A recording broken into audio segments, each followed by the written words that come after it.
Bismillahirrahmanirrahim. Assalamualaikum warahmatullahi wabarakatuh. Innal hamdalillah nahmaduhu wa nasta'inuhu wa nastaghfiruh wa na'udzu billahi min shururi anfusina wa sayyiati a'malina may yahdihillahu fala mudhillalah wa may yudlil fala hadiyalah. Asyhadu an la ilaha illallah wahdahu la syarikalah wa nashhadu anna Muhammadan abduhu wa rasuluh la nabiyya wa la rasula ba'dah. Yaqulullahu tabaraka wa ta'ala ba'da a'udzu billahi minasyaitonir rajim. Ya ayyuhalladzina amanu taqullaha haqqa tuqatih wa la tamutunna illa wa antum muslimun. Wa qala Rasulullah sallallahu alaihi wasallam, inna asdaqal hadis kitabullah wa inna afdalal hadyi hadyu Muhammadin sallallahu alaihi wasallam wa inna syarral umuri muhdatsatuha wa kullu muhdatsatin bid'ah wa kullu bid'atin dhalalah wa kullu dhalalatin finnar. Yang kami hormati dan yang kami muliakan pengurus takmir Masjid Rahmat yang mudah-mudahan dimuliakan oleh Allah Subhanahu wa taala, yang kami hormati dan yang kami muliakan para alim ulama, tokoh masyarakat, ikhwani fiddin wa akhwati arsyadun warsadakumullah, jamaah salat Isya yang mudah-mudahan dimuliakan oleh Allah Subhanahu wa taala. Alhamdulillah, pada malam hari ini kita kembali bersyukur kepada Allah Subhanahu wa taala, dan itu adalah salah satu dari dua nikmat yang besar ya. Makanya kata sahabat Umar bin Khattab, kalaulah ajaran Islam itu hanya ada dua saja, syukur dan sabar, maka aku tidak akan memilih salah satu dari keduanya. Pastinya akan aku pilih kedua-duanya. Artinya syukur dan sabar ini adalah dua nikmat di dalam Islam yang Allah berikan tentunya kepada kita. Makanya kalau kita tidak bersyukur, ya pastinya adalah apa? Bersabar. Makanya ada seorang muridnya Imam Abu Hanifah. Dia sekian puluh tahun itu ngikuti Imam Abu Hanifah. Tapi yang didengar oleh Imam Abu Hanifah, dzikirnya itu kalau tidak astagfirullah, alhamdulillah. Sampai suatu saat, kalau tidak salah ditanya oleh Imam Abu Hanifah, kok dzikir kamu cuman alhamdulillah, kemudian apa? Astagfirullah. Kata muridnya, wah Imam Abu Hanifah, bukannya kalau kita bersyukur maka kita apa? Mengucapkan alhamdulillah. Kalau dapat musibah berarti kita harus apa? Mengucapkan apa? Astagfirullah, sabar dan kemudian mengucapkan apa? Astagfirullah. Jadi oleh sebab itu Bapak sekalian, mudah-mudahan rasa syukur kita ini menjadi amal yang sangat besar nanti di sisi Allah Subhanahu wa taala. Salawat dan salam semoga Allah karuniakan kepada Nabi dan Rasulnya Muhammad sallallahu alaihi wasallam, kepada keluarga beliau, kepada para sahabat-sahabat beliau, dan kepada siapa saja yang mengikuti beliau dengan benar hingga tegaknya yaumul qiyamah. Baik, Bapak-Ibu sekalian yang mudah-mudahan dimuliakan oleh Allah Subhanahu wa taala, tema kajian kita pada malam hari ini, kita akan berbicara tentang hukum Islam. Kenapa hal ini perlu kita bicarakan? Walaupun tidak akan mungkin kita akan menyelesaikannya dalam waktu 1 jam ke depan. Karena hukum Islam itu sangat luas sekali. Kita akan berbicara mungkin pada malam hari ini baru pengantarnya saja. Baru pengantarnya saja. Kenapa kita mesti harus berbicara tentang hukum Islam? Karena hari ini para musuh-musuh Islam dari kalangan orang-orang kafir maupun dari kalangan al-munafiqun itu terus memberikan satu taskik. Nah, taskik ini adalah keraguan-raguan terhadap umat Islam tentang kemampuan hukum-hukum Islam. Sehingga banyak umat Islam yang kemudian tidak lagi yakin hukum Islam itu adalah solusi. Justru banyak umat Islam yang menganggap hukum Islam itu bukan solusi, tetapi malah menjadi masalah baru. Ini karena apa? Karena hebatnya para musuh-musuh Islam ini menanamkan keraguan-raguan kepada kita. Sehingga akhirnya kemudian kita menganggap hukum negara, hukum yang dibuat oleh negara, yang itu adalah hasil produknya manusia yang terlepas dari syariat, itu dianggap sebagai satu-satunya solusi. Misal kalau ada orang yang berzina kan itu solusinya di masyarakat bukan hukum Islam, tapi hukum yang berlaku di negara atau hukum yang berlaku di masyarakat. Apa itu? Dinikahkan. Sehingga kalau menurut mereka ada orang berzina, dihukum, apalagi pakai hukum Islam ya, dia dicambuk misalnya atau dirajam, ini bukan solusi kata mereka. Solusinya apa? Nikahkan. Itu malah dianggap malah dianggap benar. Padahal dinikahkan itu bukan solusi, ya. Itu adalah alternatif saja kan itu. Padahal solusinya adalah dia harus diberikan Diberikan hukum. Nah, kalau sekarang kita tawarkan hukum Islam ini, maka mereka mengatakan, wah, masa orang berzina kok dicambuk, apalagi sampai dirajam, itu bukan solusi itu. Itu mendatangkan problem baru, mendatangkan masalah baru. Nah, ini keberhasilan dari musuh-musuh Islam untuk menanamkan keraguan-raguan, apalagi di tengah-tengah masyarakat. Contohnya warisan. Ya. Berapa banyak masyarakat di tengah-tengah kita, kaum muslimin ini, yang ragu hukum waris dalam Islam itu mampu memberikan solusi yang paling adil dalam pembagian harta warisan. Sehingga akhirnya hari ini, dan itu memang sudah dijelaskan oleh Rasulullah 14 abad yang lalu, di mana Rasulullah mengatakan ilmu pertama yang akan diangkat oleh Allah dari muka bumi ini adalah ilmu apa? Ilmul faraid. Ya. Ini perlu kita pahami bersama. Jadi ilmu pertama yang akan hilang dari tengah-tengah kita ini, itu disebutkan oleh Rasulullah 14 abad yang lalu. Itu adalah ilmu faraid, ilmu tentang warisan. Dan sekarang kita bisa lihat itu di tengah-tengah masyarakat kita. Berapa banyak yang kalau ada yang meninggal dunia, itu menyelesaikan masalah pembagian harta warisan itu berdasarkan warisan Islam atau berdasarkan kesepakatan bersama, ya. Pokoknya bagi rata kan itu, ya. Yang penting adil. Padahal adil itu nggak mesti harus rata, nggak mesti harus sama. Ya, contoh realnya pernah saya sampaikan kan, jenengan punya anak yang satu sekolah di SD, yang satu sekolah di SMP, yang satu sekolah di SMA. Lah kalau setiap anak ini jenengan kasih uang setiap harinya per anak itu 10.000, yang SD 10.000, yang SMP 10.000, yang SMA 10.000. Adil atau tidak adil?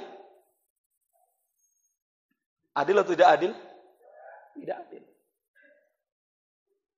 Misalnya Mbah Wandi punya istri 3, misal. Nah, ibu yang di belakang nggak usah denger kan ya. Ini contoh ya. Istri yang pertama punya anak 5, istri yang kedua punya anak 3, istri yang terakhir masih gadis jelita. Ya. Sama membawa dikasih uang per orangnya.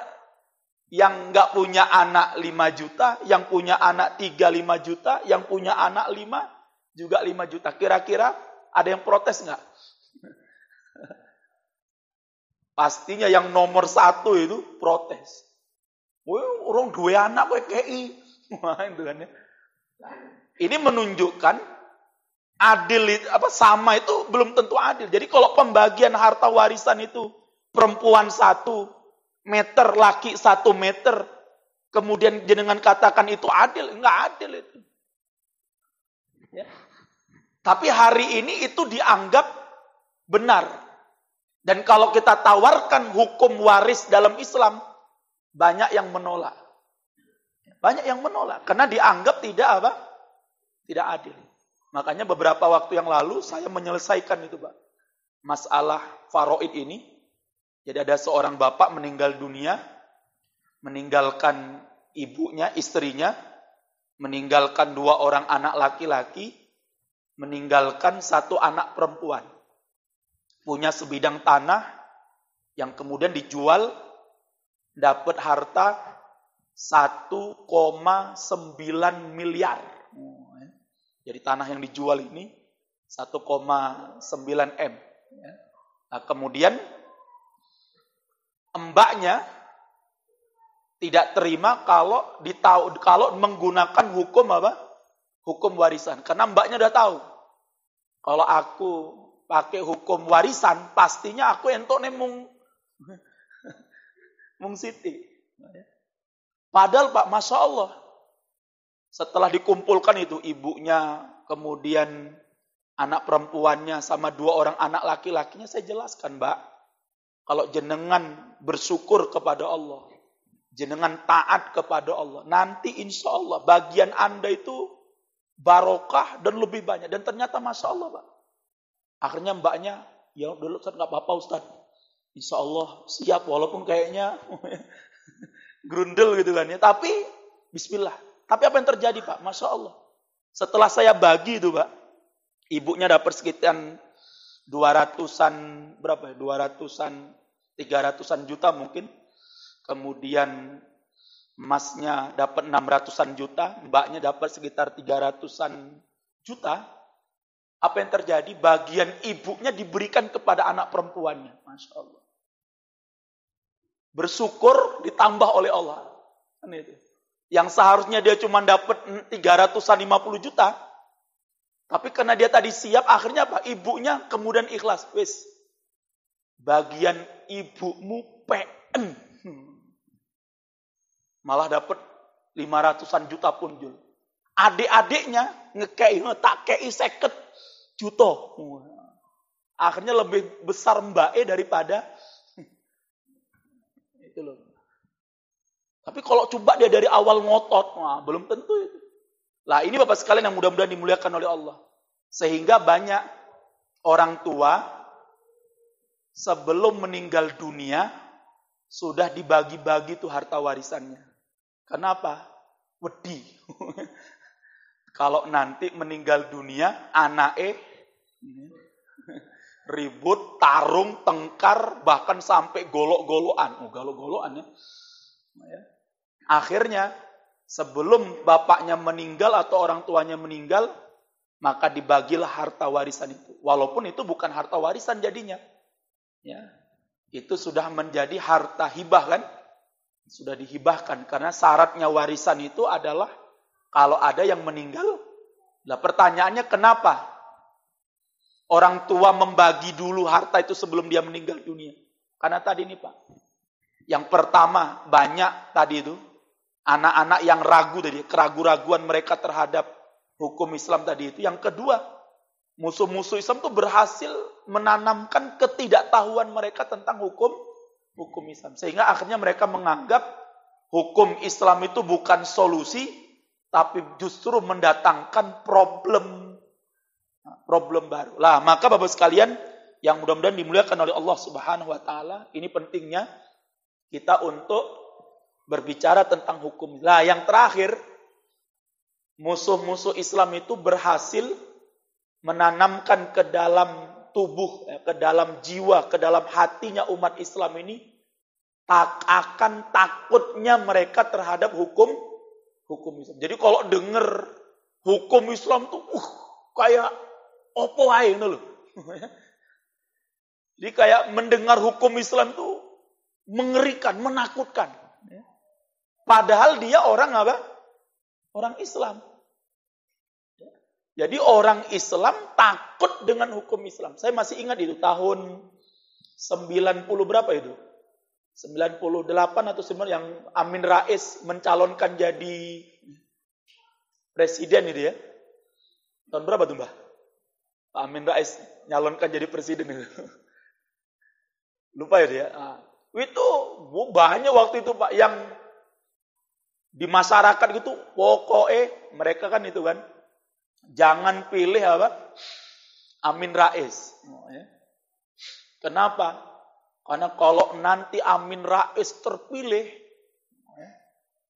nanti semuanya wajib pakai jilbab. Semua orang wajib sholat ke masjid. Pokoknya jangan sampai terpilih.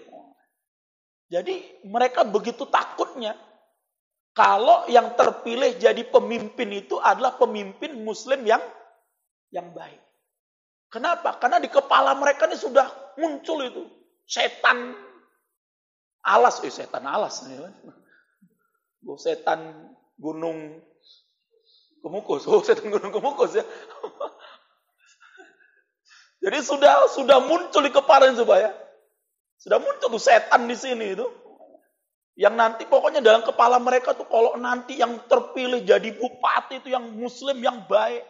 Kalau yang jadi gubernur itu Muslim yang baik. Apalagi di belakangnya itu para aktivis, para kelompok radikal didukung oleh FPI, didukung oleh HTI. Ntar ora oleh mendem. Lah memang kalau pemimpinnya nggak baik oleh mendem memang. Ora oleh mendem, ora oleh main, ora oleh maling. Memang kalau pemimpinnya nggak baik, maling oleh gitu. Tapi begitu yang ditanamkan di masyarakat kita, Pak. Sehingga akhirnya hari ini mereka sudah sangat anti dengan pemimpin Muslim yang baik. Makanya mereka pilih pemimpin Muslim yang tadi itu, yang kaleng-kaleng lah. Yang tidak baik, kenapa? Supaya mendemnya tetap jalan, malingnya tetap jalan, medoknya tetap jalan, apalagi itu? Mainnya tetap jalan, pokoknya seperti itu. Dan itu yang sudah kita lihat hari ini ya. Lah maka Bapak sekalian yang mudah-mudahan dimuliakan oleh Allah, jadi penting kita untuk mengkaji tentang masalah hukum Islam ini, supaya apa?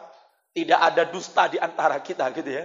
Maksudnya supaya tidak ada lagi di antara kita itu yang muncul ya ragu, apalagi sampai fobi itu begitu bencinya ya, begitu takutnya, begitu alerginya mendengar kata-kata hukum Islam. Dan lebih parahnya, mereka fobi, alergi dengan hukum Islam, tapi di sisi yang sama mereka begitu bangga memproduk ya, mengimpor hukum-hukum dari Barat. Begitu bangganya mereka mengimpor hukum-hukum yang datangnya dari orang-orang kafir. Bayangkan itu. Anti jilbab, tapi yang dingendi pakai katok. Sepertiga paha. Bayangkan. Dengan jilbab begitu antinya dia. Tapi di sisi yang sama, di satu sisi yang lain, dalam waktu yang sama, dia bangga memproduk hukum-hukum dari Barat itu, dari syaitan. Lah di sini yang harus menjadi penting untuk kita pahamkan kepada masyarakat kita, padahal Allah tidak menurunkan suatu hukum, melainkan dia pasti membawa maslahat. dia pasti membawa kebaikan. Ya. Kebaikannya tidak hanya di dunia, Pak, tapi sampai nanti kebaikannya di mana? Di akhirat. Dan itu yang menjadi penting untuk kita pahami bersama. Dan hukum-hukum yang dibuat oleh manusia itu hanyalah kemaslahatan sementara yang bisa jadi justru tidak membawa maslahat nanti di yaumul qiyamah. Baik ya. Maka di dalam memahami hukum Islamnya ada 3 hal, Pak. Ya. Jadi ada 3 istilah yang paling masyhur di kalangan para ulama berkaitan dengan hukum Islam. Yang ini harus kita pahami bersama. Yang pertama ada istilah syariat Islam. Ya. Yang kedua fikih Islam.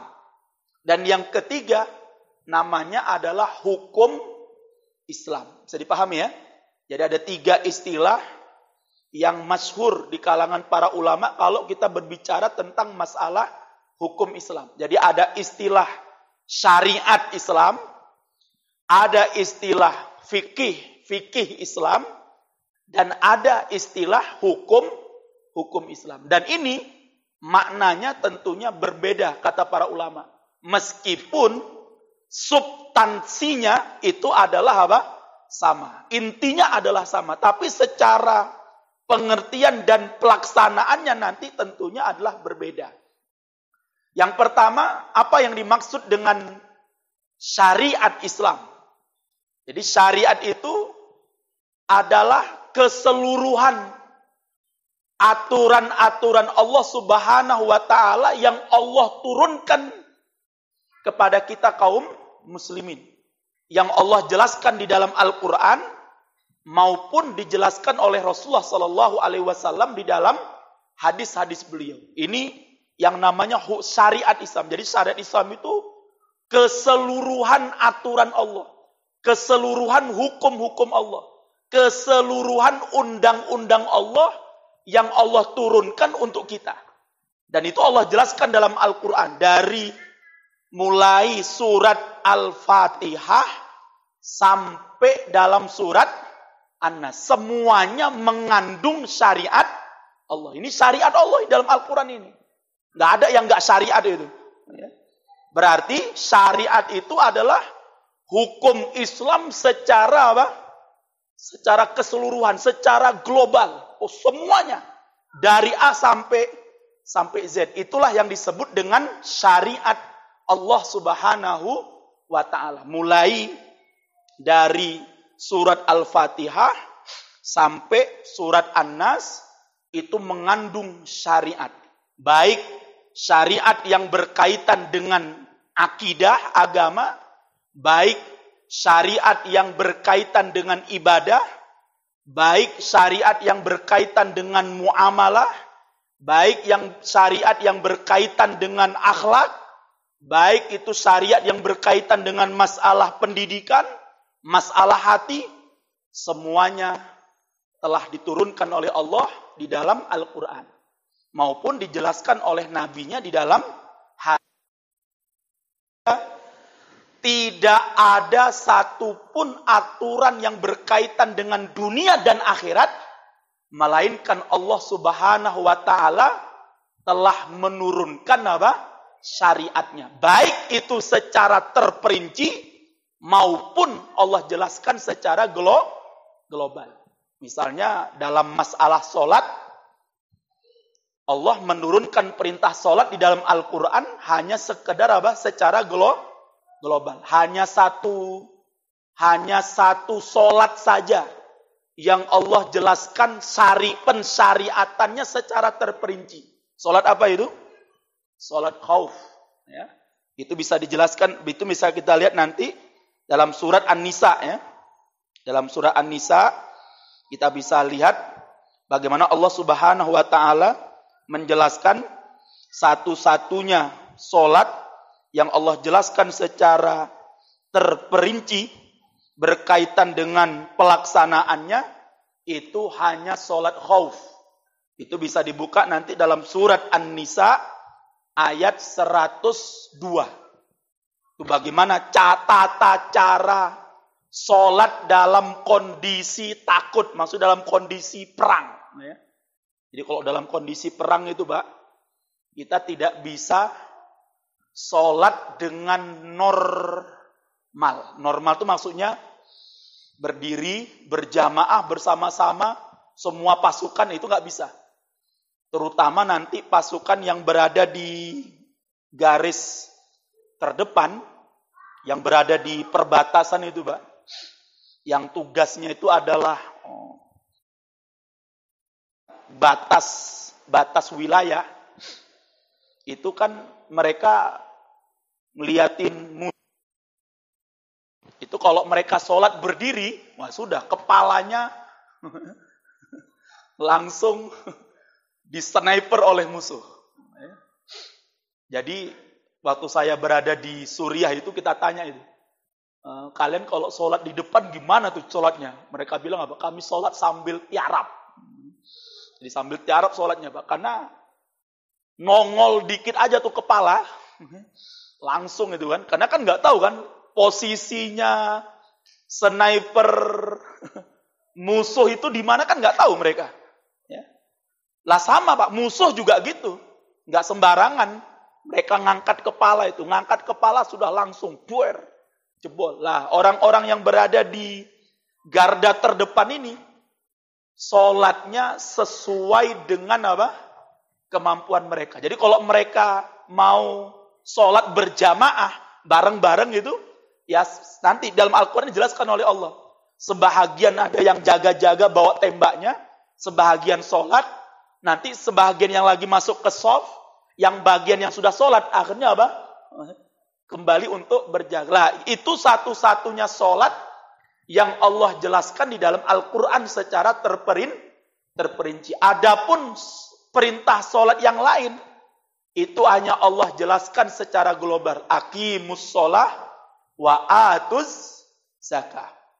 Adapun perinciannya, itu penjelasan syariatnya ada di dalam syariatnya Nabi Muhammad Sallallahu Alaihi Wasallam. Dijelaskan oleh Rasul di dalam hadis-hadis beliau. Jadi Bapak sekalian ini penting ya. Jadi syariat itu adalah keseluruhan aturan turunkan untuk manusia, wabil khusus kepada kita orang-orang mukmin ini, dari yang Allah jelaskan di dalam Al-Quran maupun di dalam apa? Hadis, keseluruhannya. Itulah syariat Allah Subhanahu wa ta'ala. Kemudian yang kedua, ada namanya istilah fikih Islam.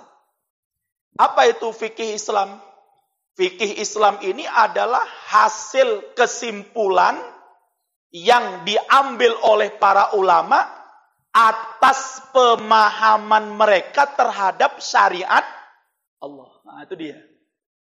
Karena kan kita kan kalau mau menjalankan syariat semuanya kan nggak mungkin itu.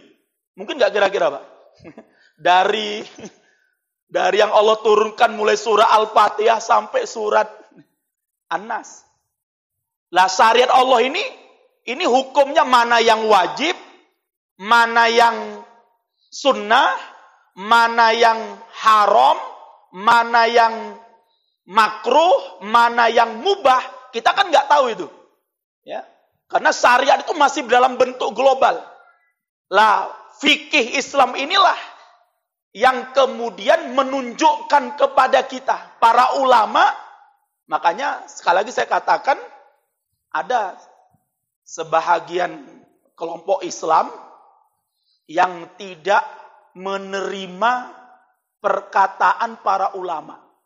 Gak butuh perkataan ulama. Tapi anehnya, mereka butuh perkataan ustadznya. Kan lucu kan? Sama aja gitu loh. Dia gak butuh perkataan ulama, tapi dia butuh perkataan ustadznya. Kok doai gitu loh. Ya. Lah makanya Pak sekalian, kaidahnya di dalam Islam, perkataan ulama itu bukan dalil. Tetapi dia harus dikuatkan dengan apa? Dalil. Ini penting ya. Jadi kalau ada seorang ustadz mengatakan, oh ini kayak gini hukumnya. Itu bukan dalil. Tapi apa yang dikatakan ustadz itu benar atau tidak benar kalau didukung dengan apa? Dalil. Sehingga kita tidak taklid dengan perkataan seorang apa? Ustadz. Karena banyak Pak ya, kalau di Aceh itu Pak, itu apa kata Tengku, wah sudah Pak. Pokoknya kalau orang Jawa ya. Pokoknya kalau Tengku bilang A, ya sudah Pak. Sampai mati itu dibilang A, enggak B orang. Tengkuku ngomong A, ya sudah. A, udah Pak. Sampai mati Pak.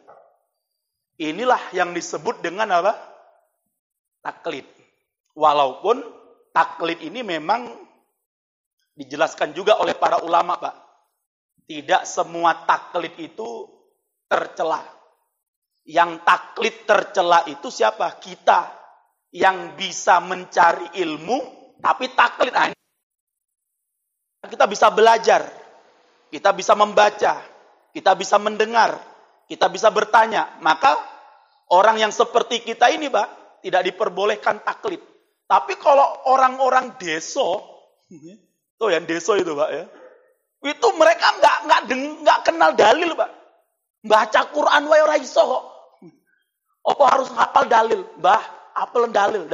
Dalil ki opo? Aku iki ora mudeng. Dalil ki opo? Panganan opo? Kok panganan? Lah, orang-orang deso itu, Pak, itu nggak usah dipaksa untuk menghafal dalil, nggak usah dipaksa untuk memahami dalil, itu udah nggak perlu, Pak.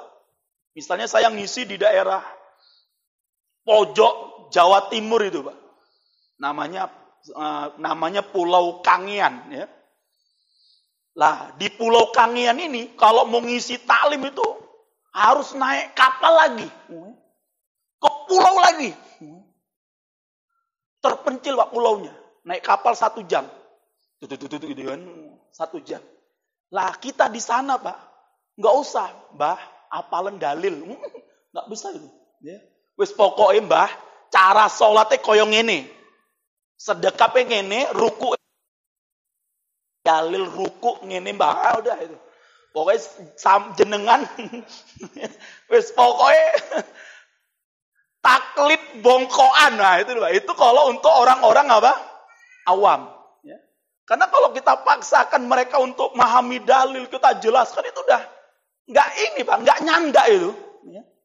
Karena nyandaknya mereka tuh ya pacul, apalagi arif.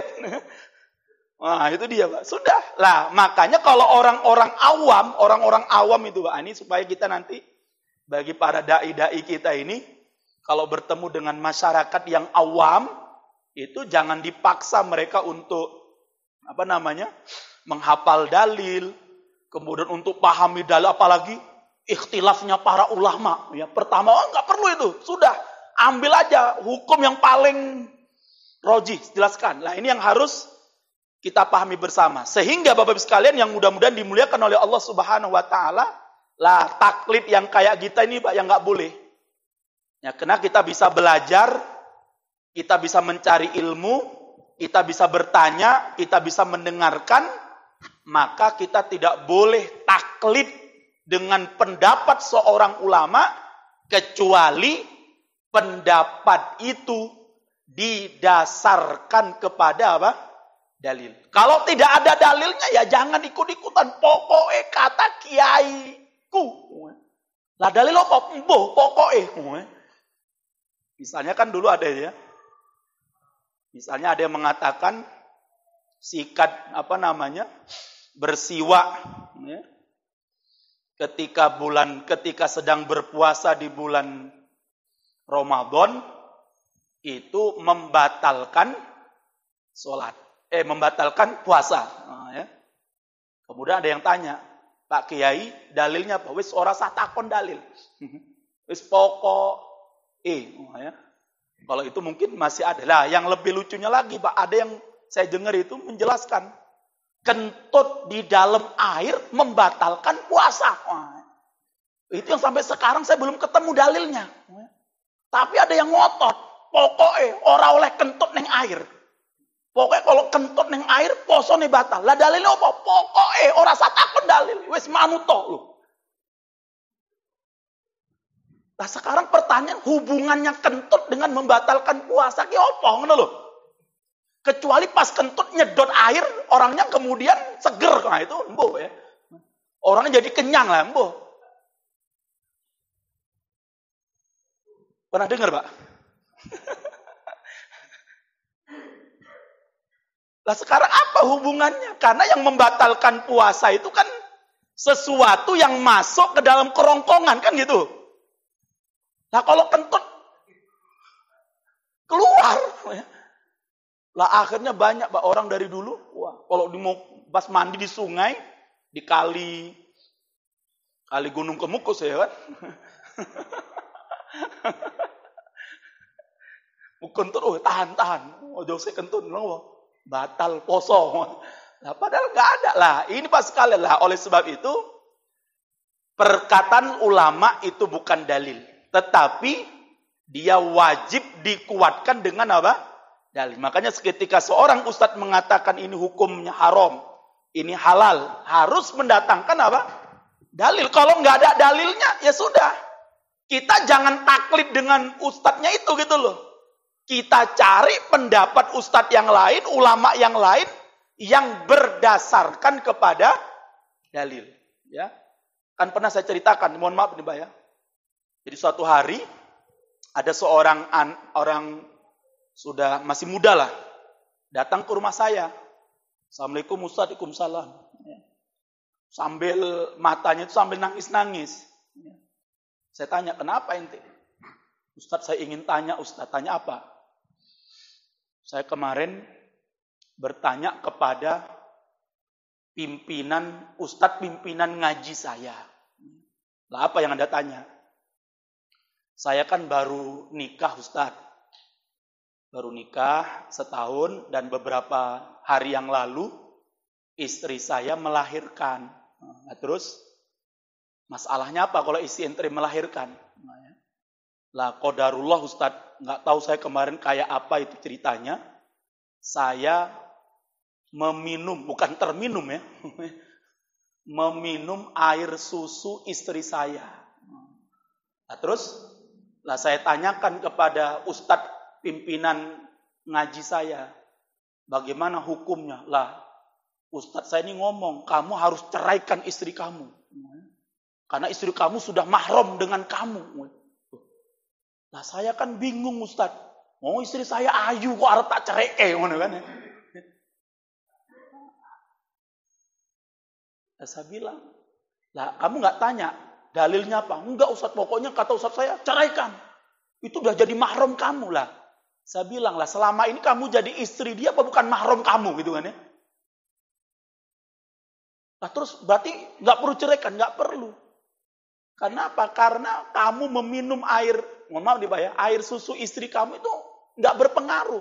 Yang berpengaruh tuh bayi 2 tahun ke bawah. Kalau bayi 2 tahun sampai 40 tahun, bayi gede, itu nggak ada urusannya gitu loh. Nah ini yang harus lah. Makanya Pak kalau ada pendapat ulama, perkataan ulama, ustadz, lah kalau nggak didukung dengan dalil, maka jangan kita apa? Kita pegang, harus datangkan kepadanya apa? Dalil. Lah di dalam Islam, dalil persusuan itu hanya berlaku sampai berapa tahun? 2 tahun saja. Ya, hanya sampai 2 tahun saja.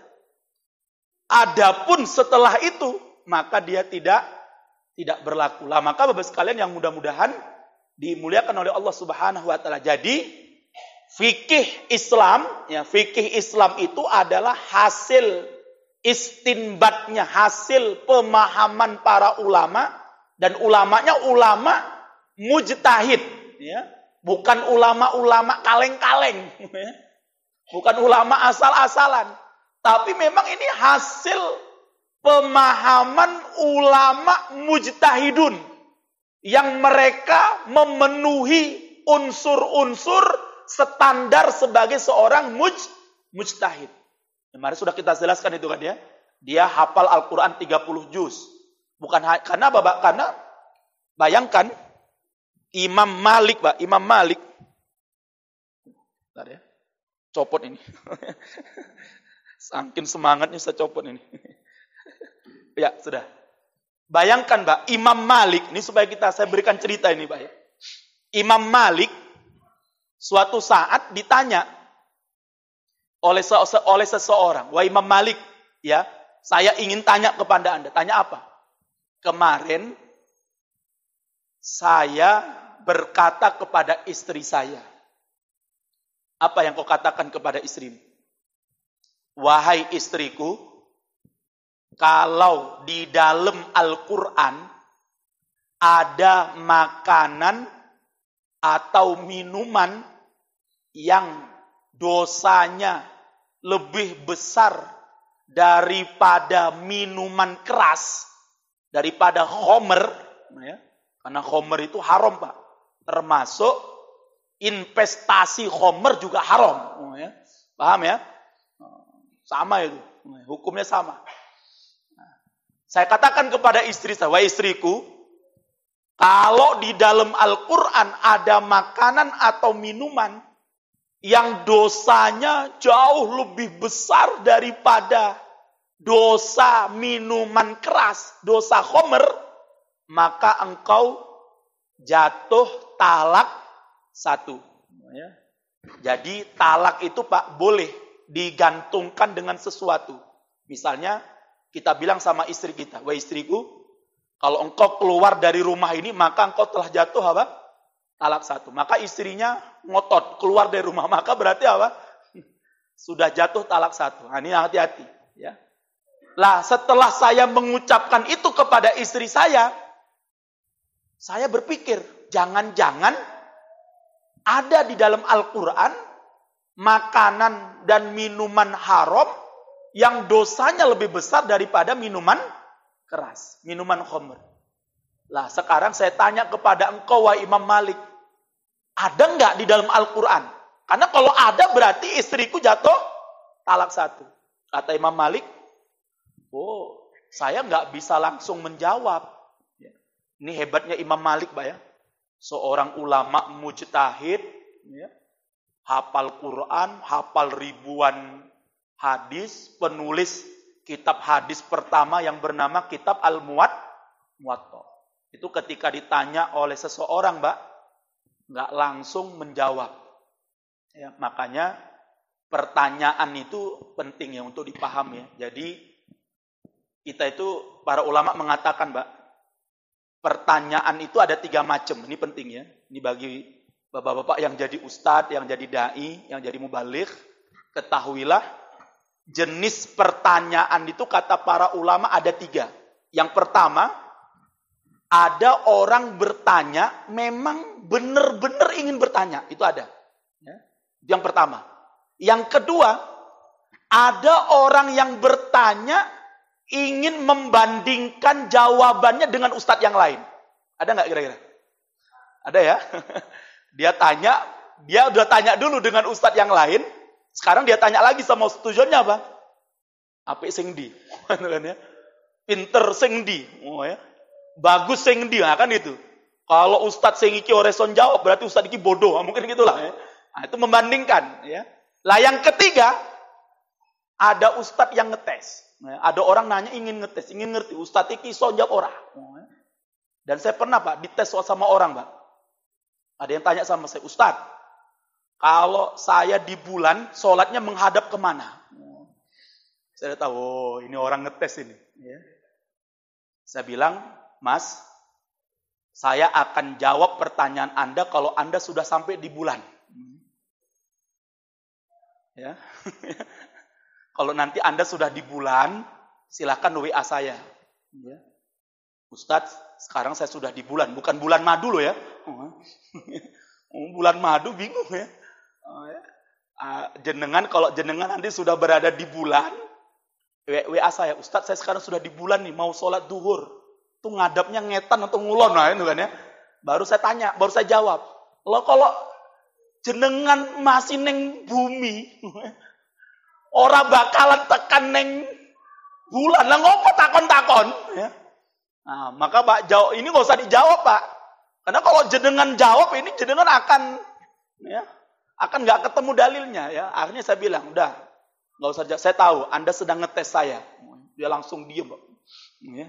Karena ketahuan. Jadi kita harus tahu itu ya. Jadi kalau ada orang bertanya, bagaimana psikologi dia bertanya itu ya. Nanyanya benar-benar tanya.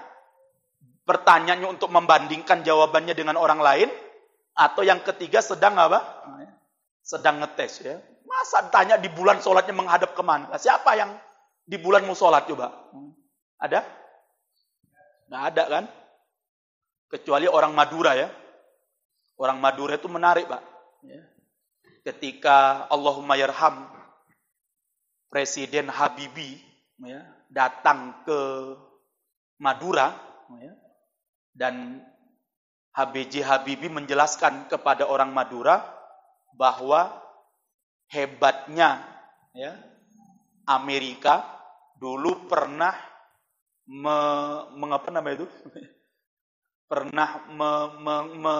menempatkan atau menyampaikan atau ada orang yang pernah didaratkan sampai di bulan. Akhirnya orang-orang Madura bilang sama Habibie, kalau begitu Pak Habibie, buatlah pesawat yang bisa mendaratkan orang Indonesia di matahari.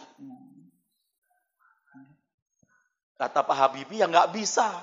Matahari ini panas kok. Ya berangkatnya malam no.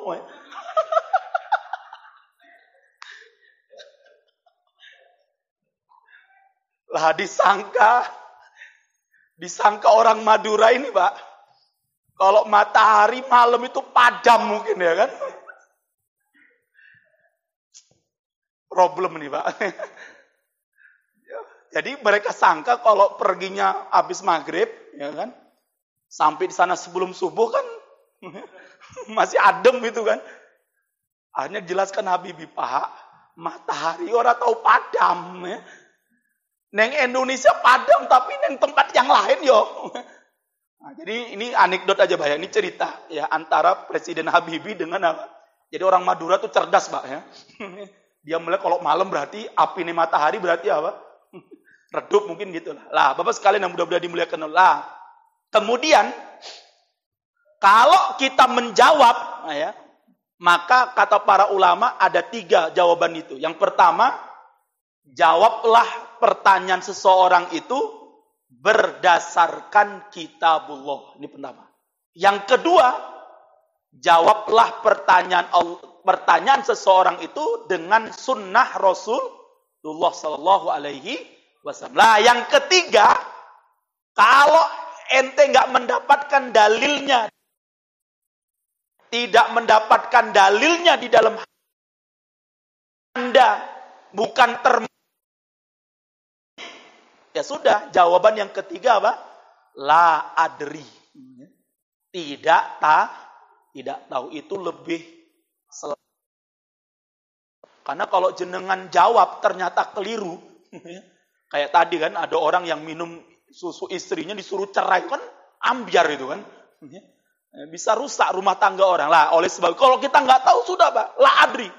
Walaupun dia ustadz, walaupun dia ulama besar, kalau memang nggak tahu nggak usah malu mengatakan saya tidak. Jangan dibuat-buat jawabannya ternyata jawaban itu apa? Keliru, salah. Makanya Imam Malik Pak, itu didatengin. Waktu Imam Malik berada di kota Madinah, ada utusan dari Baghdad, dari Irak, datang kepada Imam Malik dengan membawa berapa pertanyaan. Jadi orang-orang Irak menitipkan 40 pertanyaan kepada seseorang. Seseorang ini disuruh berangkat ke Madinah untuk bertemu dengan Imam Malik. Masya Allah. Apa yang terjadi, Pak? Orang ini datang kepada Imam Malik. Wah Imam Malik, saya datang dari Baghdad. Saya datang dari Irak. Saya membawa titipan pertanyaan, 40 pertanyaan warga Irak kepada Anda. Akhirnya, Pak, 40 pertanyaan ini dibacakan semuanya kepada Imam Malik. Yang dijawab oleh Imam Malik hanya 8 pertanyaan saja. Yang lainnya, Imam Malik menjawab apa? La adri, saya tidak tahu. Saya tidak tahu. Sampai orang ini protes, Imam Malik. Terus nanti apa yang saya jawab di hadapan orang-orang Irak? Apa jawabannya Imam? Bilang aja, Imam Malik tidak. Masya Allah. Sekelas Imam Malik loh ya. Itu nggak malu-malu untuk mengatakan saya tidak. Lah kita ini Pak, wis ora nggak tahu. Kok sok tahu? Nah, ini yang parahnya. Nah, ini nas'alullah al-afiyah. Sudah ya? Nah, oleh sebab itulah kata Imam Malik, Pak. Masya Allah ini yang sering saya rekam terus di kepala saya, Pak. Apa? Kata Imam Malik. Ida su'ila alim fa'ajaba kulla su'alin fa'lam annahu majnun, kata Imam Malik. Apa kata Imam Malik? Kalau ada seorang yang alim ditanya dan dia menjawab seluruh pertanyaan yang diberikan kepadanya, maka kata Imam Malik, ketahuilah dia orang gila itu. Nah, makanya Pak, saya itu kalau ada pertanyaan nggak semuanya saya jawab Pak, supaya saya tidak termasuk orang gila. Itu penting itu. Karena yang ngomong siapa? Imam Malik ya. Nah, oleh sebab itu Pak sekalian, pendapat ulama, perkataan ulama memang bukan dalil, tetapi dia harus dikuatkan dengan dalil. Akan tetapi Pak sekalian, bukan berarti kemudian kita tidak butuh dengan pendapat ulama. Bukan berarti kita tidak butuh dengan perkataan ulama. Demi Allah, saya katakan kita butuh dengan pendapat para ulama. Kenapa? Satu, melalui perkataan dan pendapat ulama lah kita mengetahui letak. Kita nggak tahu Pak, mana dalil kewajiban jilbab, mana itu dalil kewajiban mengeluarkan zakat emas, mana dalil wajibnya memberikan mahar, mana dalil wajibnya kita mengeluarkan zakat kambing, zakat sapi. Dari mana tahunya kita? Para ulama lah yang telah menunjukkan kepada, oh ini loh dalilnya. Ya, wajibnya sholat itu dalilnya seperti ini. Dalilnya wajib berpuasa itu adalah apa? Ini. Yang berpendapat bahwa awal Ramadan itu ditentukan dengan ru'yatul hilal. Ini loh dalilnya. Dari mana kita tahu? Para ulama. Dan pendapat yang mengatakan bahwa awal bulan Ramadan itu ditentukan dengan hisab, ini dalilnya. Dari mana kita tahu? Para ulama, Pak. Ulama yang memberitahukan kita. Ini loh letak-letak dalil itu. Kenapa, Pak? Karena kita satu, kita nggak hafal dalil. Jangankan mau hafal ribuan hadis Rasulullah, Pak. Al-Quran saja kita tidak hafal. Nggak hafal kita itu, Pak. Jangankan mau 30 juz. Bukan juz. Juz 30 aja, Pak. Nggak hafal-hafal. Hafal amma yatasaalun, pindah ke An-Nazi'at, amma yatasaalunnya hilang. Ya kan? Balik lagi ngapal amma yatasaalun, An-Nazi'atnya hilang. Akhirnya Pak, ngapalin mung amma wan nazi'at. Besoknya amma, besoknya lagi nggak pernah pindah abasa, ya kan? Ketika pindah abasa, amma sama an-nazi'atnya, Masya Allah. Nah gimana kita mau tahu letak-letak dannya dalil itu, Pak? Apalagi mau menghafal hadis Rasulullah Sallallahu Alaihi Wasallam. Ya. Imam Bukhari menghafal hadis lebih kurang 600.000 hadis Rasulullah Sallallahu Alaihi Wasallam. Imam Ahmad menghafal lebih kurang 1 juta hadis Rasulullah Sallallahu Alaihi Wasallam. Imam Abu Zur'ah menghafal lebih kurang 1 juta hadis Rasulullah Sallallahu Alaihi Wasallam. Bahkan Imam Abu Zur'ah mengatakan apa? Saya menghafal 100.000 hadis Rasulullah Sallallahu Alaihi Wasallam seperti seseorang menghafal Qul huwallahu ahad. Insyaallah. Ada yang lupa, Pak? Qul huwallahu ahad? Ada. Kira-kira ngapal qul huwallahu ahad mudah atau mudah, Pak?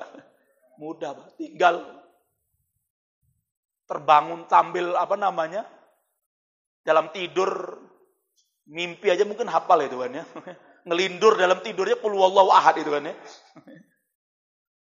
Lah Imam Abu Zur'ah, Pak, menghafal 100.000 hadis Rasulullah itu kata beliau, Pak, seperti ente ngapal qul huwallahu ahad. Imam Muslim itu saya baca beliau menghafal hadis Rasulullah sekitar 400.000 hadis Rasulullah sallallahu alaihi wasallam. Belum lagi Imam Abu Dawud, Imam An-Nasai, Imam At-Tirmidzi, Imam Ibnu Majah dan ulama-ulama yang lain. Lah kita ini, Pak, kita ini nggak hafal dalil, Pak. Lah oleh sebab itu supaya tahu dalilnya endi, maka kita butuh perkataan dan pendapatnya. Kita tidak meremehkan, Pak. Ya, kita nggak boleh meremehkan pendapat ulama. Karena ulama itulah yang menunjukkan kepada ilo dalilnya. Ilo inilah dalilnya. Ini loh dalilnya dalam surat ini, ayat ini. Ini loh dalam hadis, apalagi kayak Ustadz Ade Hidayat itu ya. Wah, Masya Allah itu. Sampai ayat sekian, lembar sekian, kiri atau kanan itu. Wah, itu detail itu, Pak. Apalagi kurangnya coba itu. Hadisnya beliau sebutkan dalam Sahih Bukhari, kitab ini nomor sekian, kiri buku. Bayangkan. Itu Ustadz Ade Hidayat bagaimana Imam Bukhari gitu loh. Paham ya? Kalau Ustadz Ade Hidayat aja kayak gitu, apalagi dulu Imam Bukhari mungkin per huruf titiknya tuh ngerti. Walaupun sebenarnya ada yang lebih hebat lagi dari Ustadz Ade Hidayat kan? Misalnya siapa kalau dari ulama kita ada Gus Baha itu ya. Itu Masya Allah itu ya. Gus Baha itu hafal Al-Quran. Sering aja dengan lihat di YouTube itu. Gus Baha itu hafal Quran, hafal Sahih Bukhari dan Sahih Muslim. Kita cuma hafal judulnya aja, Pak. Iya betul. Menghafal kitabnya apa? Sahih Bukhari, karena Sahih Muslim. Hafalan enggak? Kalau Gus Baha itu memang dari kecil sudah hafal itu. Sahih Bukhari yang sekitar 8.000 ayat, 8.000 hadis, Sahih Muslim sekitar berapa ribu itu ya? 6.000 atau 7.000 hadis, Masya Allah. Ya. Lah kita ini yang nggak tahu nih kapan ini, Pak ya. Nah, paling tidak, Pak, di rumah kita itu ada Sahih Bukhari dan ada Sahih Muslim. Nah, besok kalau pas jalan-jalan ke Pustaka Arafah, ya sudahlah, paling tidak beli Sahih Bukhari Muslim. Kalau tidak juga kata para ulama, intisari dari dua kitab Sahih ini apa? Riyadus Shalihin. Ya. Kalau Riyadus Shalihin ini seolah hampir ya. Rata-rata banyak umat Islam yang punya Riyadus Shalihin. Nah itu intisari atau apa ya? Rangkuman daripada Sahih Bukhari dan Sahih apa? Sahih Muslim. Nah, paling tidak itu, Pak, sekalian. Nah, oleh sebab itu, Pak, maka kita butuh pendapat ulama supaya kita tahu dalilnya ini itu dari ulama. Yang kedua, kata para ulama, kenapa kita butuh perkataan ulama? Karena pendapat ulama akan memberikan penjelasan kepada kita tentang pemahaman dalil. Ya. Kita udah nggak hafal dalil, paham dalil juga. Ya. Enggak. Lah kalau kita nggak melalui ulama, siapa yang memahamkan kepada kita dalil itu? Oh, ini hukumnya wajib. Yang ini hukumnya sunnah. Yang ini hukumnya mubah. Yang ini hukumnya halal. Yang ini hukumnya haram. Yang ini hukumnya makruh. Itu dari mana kita tahunya? Dari para ulama. Kenapa, Pak? Karena kita nggak punya sarana untuk melakukan itu gitu loh. Makanya bayangkan Imam Malik ditanya tadi. Apa yang dilakukan oleh Imam Malik, Pak? Kata Imam Malik, silahkan kau datang besok pagi. Saya akan baca itu Al-Quran dulu. Bayangkan, Pak. Imam Malik untuk menjawab satu pertanyaan. Baca Al-Quran dari surat Al-Fatihah sampai surat An-Nas. Besoknya orangnya datang. Gimana Imam Malik? Sudah ketemu. Saya sudah 3 kali baca Al-Quran itu belum ketemu. Nah terus silakan besok datang lagi. Besok datang lagi kepada Imam Malik. Gimana Imam Malik? Sudah ketemu. Kata Imam Malik, pelan-pelan saya baca ayatnya. Kata Imam Malik, belum ketemu. Nah terus, besok datang lagi. Baru Pak, hari ketiga, Imam Malik baru memberikan apa? Jawaban. Setelah membaca Al-Quran. Nah kita Pak, kalau ditanya, langsung keluar daripada Imam. Akhirnya kata Imam Malik, wahai fulan, setelah aku baca tuh Al-Quran 3 hari ini, ku bolak-balik itu dari awal sampai akhir. Ku ulangi lagi dari surah Al-Fatihah sampai surah An-Nas. Ku ulangi lagi. Dan aku sudah ketemu jawabannya. Gimana Imam Malik? Istri Anda telah jatuh talak 1. Benar Imam, benar. Istrimu sudah jatuh talak 1. Karena di dalam Al-Quran, ternyata Allah jelaskan di dalam surat Al-Baqarah. Nah, makanya kita tahu. Dari siapa kita tahunya? Dari perkataan dan pendapatnya Imam Malik. Dijelaskan oleh Allah, kata Imam Malik, di dalam surat Al-Baqarah ayat 278 dan 279. Yaitu berkaitan dengan masalah riba. Di mana Allah mengatakan, ya ayyuhalladzina amanu ittaqullaha wadaru ma baqiya minar riba in kuntum mu'minin. Hai orang-orang yang beriman, bertakwalah kamu kepada Allah dan jangan riba, ya. Sisa riba yang pernah kau lakukan dan kemudian kau tahu hukum riba itu haram. Engkau tinggalkan, jangan kau ambil lagi. Kalau engkau ambil lagi setelah engkau tahu berarti engkau berdosa. Kalau engkau betul-betul beriman kepada Allah. Kemudian Allah menganjurkan, fa illam taf'alu fa'danu biharbi wa rasuli. Tapi kalau kamu nggak mau taat nih dengan hukum Allah ini, nggak mau taat dengan aturanku ini, kata Allah, maka